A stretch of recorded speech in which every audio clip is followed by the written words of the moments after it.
So, Brian, let's start off. How did you first get involved in television news?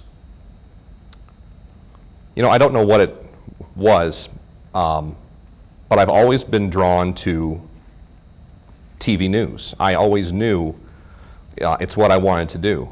I can remember my folks telling me at school, you know, you're out on the playground and there's kids playing cops, firefighters, that type of thing. And I'm about 4 or 5 years old. I'm following them around with an imaginary microphone, asking them what's happening. I don't know what it is or what it was, but it's just always kind of been ingrained in me to naturally trend toward this. I think people are fascinating. You know, anyone that says they don't have an interesting story is lying. Everyone has a story. People are interesting. It's interesting to meet people and to talk to people and to find out what makes them tick and to find out why they think the way they do or why they feel the way they do. You know, I like to do a lot of in-depth investigative reporting, but the other side of that is I like to do features too. You know, it doesn't all have to be bad news. It can be good news. You know, it can be interesting news. It can be a story that makes you go, I didn't know that about that person. Or I never knew that about whatever topic it is. I've always naturally gravitated toward it, and one of the reasons is I think people are just fascinating. You've done a lot of traveling, obviously. Sure. You've been moving around. Give us a little history, you know, where you've been and where you've been. Born and raised in Des Moines, Iowa. That's where I got my start in radio news back in the day. Did some radio news, did some print, broke into TV in Des Moines. Went to Sioux City, Channel 9 there for about 5 years. Came up to KSFY television for another 5. Went to KLAS television in Las Vegas for 3 years. Came home, did 1 year at Channel 2 in Cedar Rapids. And then I came back to KSFY, and I'm coming up, this will be my 4th year back. So a lot of bouncing around, a majority of it in television news. The early days were radio, which was a lot of fun because it taught me how to speak and how to use my voice. The early days were print and that was great because it taught me how to write. You know, because when you're in print, all you have is your words. You know, and your story's going to live and die based on what words you use and how you use those words. And the same is true for radio. You know, if everyone just speaks monotone, no one's going to care. But if you can figure out a way to punch up your delivery and make things interesting and talk about this and talk about that, I think it was a perfect training ground for television news you need your voice, you need to know how to write, you add the camera, and that's TV. You let your work is not just, you know, it's not, it gets personal for you sometimes. I know you've got 2 boys at home. Mm-hmm. How does that affect your work? I mean, how does it affect my work?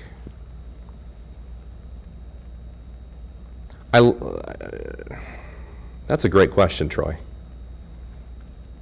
I see things differently in the world since I became a dad.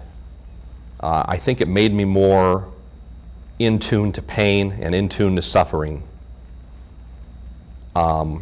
Whereas before, I would report it as just the facts. Ever since I became a dad, and it's going to sound odd, but I see people more as people. I understand their emotions better, and I want to understand their emotions better. I don't just want to regurgitate facts and move on. I want to understand why they think the way they do, and how something that might happen not only impacts them, maybe bottom line dollar-wise, let's say, but also how it makes them feel. When I report, I want people to have a vested interest in the people I'm telling them about. And I can't do that unless I take a vested interest in them. And I think the best journalists and the best people are the ones who aren't afraid to invest in people and get to know them and have a desire to want to know them. Take me through a day in the life in Brian Allen. Oh. What's your day like? What's my day like? Wake up in the morning, maybe see the boys a little bit. It's tough working nights when your kids are busy during the day because you're automatically off shift. You know, if I don't get a dinner break, let's say, because we're busy, I'll come home at night, they'll be asleep. They'll get up in the morning, I'll be asleep. And it'll work that way 5 out of 7 days. And that can be tough. But a normal day, get up, maybe see the boys, start dialing around the news channels, see what's going on, jump online, try to get a feel for the world around me. One thing that's great about journalism, I think, is that we get paid to be curious. And we get paid to ask questions, and we get paid to find out answers. And I don't understand people who don't have a natural curiosity about the world around them. I just don't understand that. I understand people are busy, and they may not have time to watch the news or look at the internet or read a newspaper. But that's my bread and butter. And I just can't imagine not being tuned in to what's going on in the world around me. So there's a lot of that, and lunch, and come into work, and then it's we do what we do.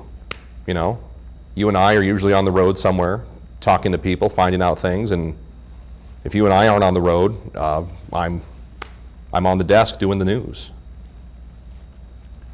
You talked about knowing your world. You've been a traveler. Mm-hmm. You went to, was it Greece, was it? Italy. Italy. You went to Italy. Tell us about your trip. I mean, a little bit, kind of. The trip was so gratifying for me for a couple of reasons. One, I like to see new things and experience new cultures, see how other people live. Okay, there's that.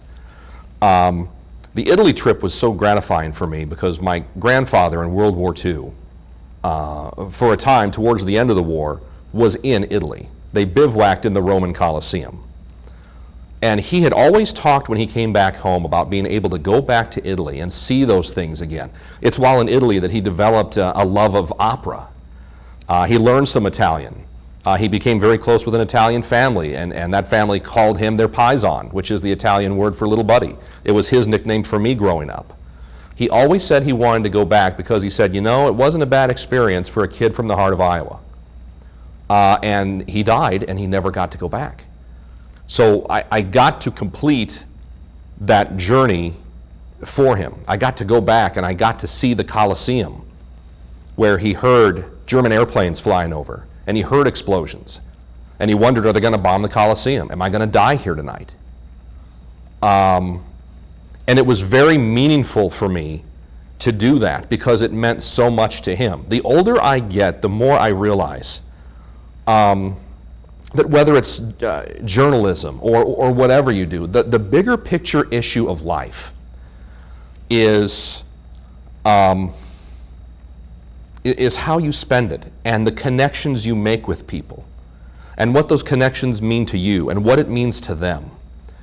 I've got a very good friend last week who said, we were talking about life at lunch, and he said, you know, you come into the world alone and you leave the world alone. But it's what happens in the middle that you've got to focus on and make sure you're happy with. Are you spending your time with the people that you want to spend your time with? Do you feel satisfied with your life? And if not, why? And what are you doing to change that?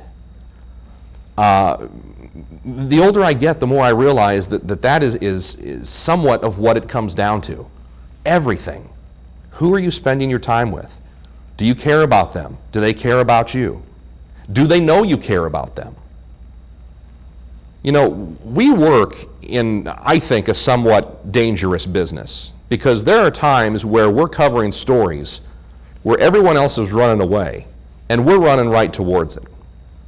And even if we didn't work in a dangerous business, there's nothing to say that tonight I'm not going to walk outside and a piano's going to fall on me out of a clear blue sky. You know, we could all get turned off like a switch at any moment. We don't know when it's coming. Are you making the best out of your life? Do you feel good about it? Do the people around you feel good about it? The older I get, the more I realize how important that is. And it's something that really means a great deal to me, without getting too, maudlin or sobby about it. But I mean, the people in my life, I think, and I sure hope, know how much they mean to me and how much I value them. And if they don't, shame on me, because it's top of mind for me a lot. And it really has been recently, and you know that. You and I have talked about that. But yeah, getting back to the Italy trip, I was able to complete a circle that he wasn't able to complete. And I felt very good as a grandson who was very close to his grandfather, that I was able to do that for him.